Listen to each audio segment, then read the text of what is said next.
here with two very talented people and a ghost. What's the ghost thing? The ghost is Patrick Swayze. Oh my god. All right, so just stay tuned and learn a little bit about this art exhibition. I'm Terry Lynn Boyle, and I'm a psychic medium here in Nanaimo, British Columbia. And I'm Laura Gilner, and I'm an artist. Patrick Swayze. Yeah. And meeting each other, like getting to meet, because we had never met before. So yeah, that was the best part, for sure. And Patrick, obviously. And, you know, the fun, the humor that came out of it. Yeah. The laughter. Yeah. Totally. Totally. Yes, that's true. And yeah, just the point of it was we wanted to go in cold to see if we could get the spirit of Patrick Swayze to tell us what to do and not know what we were doing and see what would come of it, you know? So we wanted to kind of lean into the technical difficulties. Like that was kind of part of it. Yeah, to embrace them. It's the communication of, because it's more like I interpret, right? What I'm feeling or what I'm hearing or what I'm seeing. And I'm very visual when I'm doing this, right? So it's from getting the visual out of my mouth with his words to her. Can you give me your name and what is it that you do at the Nanaimo Art Gallery? Yeah, I'm Jesse Birch. I'm the curator of the gallery. That's awesome.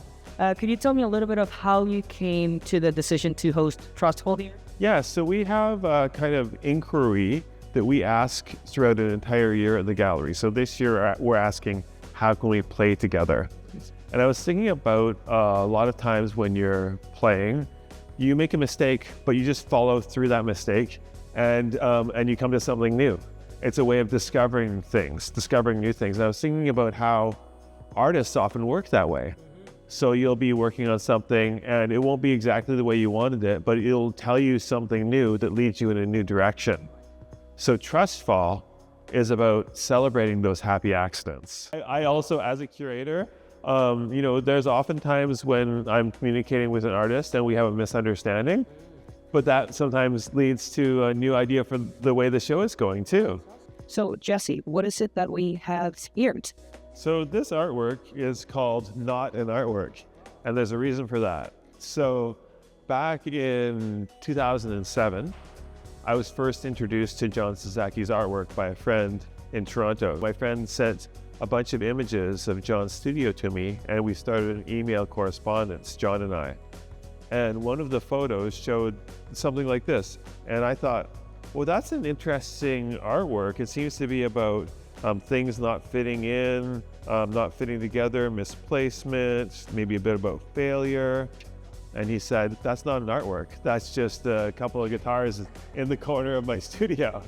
I invited John to the show not because of this. I didn't even think about this. But when I invited him, he's like, remember that time back in 2007 where we had that misunderstanding? Yeah. Well, let's bring it to life in this show. So this exhibition became an artwork through miscommunication. So it's a very good entry point into the exhibition. So this is a project between John Sasaki and a collaborator named Bako Ohama. So John was interested in, and Bako were interested in how they could work with that miscommunication. And so they decided to do distanced origami. Have you ever done origami before? I have not. I have never done origami. So with origami, usually you have a diagram to follow. But when you're saying it, it's really hard to follow exactly what the person is saying. Miscommunication comes like natural. Exactly. And so instead of like a crane or a frog here, you have all of these creatures or things, or we don't know what they are, but they're sculptures that came out of miscommunication. Fold it in half diagonally. Take the seam and fold it down by a quarter. Flip it over and fold it down by 2/3. Okay. Now open it back up again. Okay. And fold it across itself. Fold it back again. And then, I'm not sure. Yeah, let's see it. Yeah. Ta-da. Oh, that's awesome. It's kind of flower. It looks like a flower to me. Yeah. Let's take a megaphone. Oh, there we go. Megaphone makes sense for a reporter. Yeah.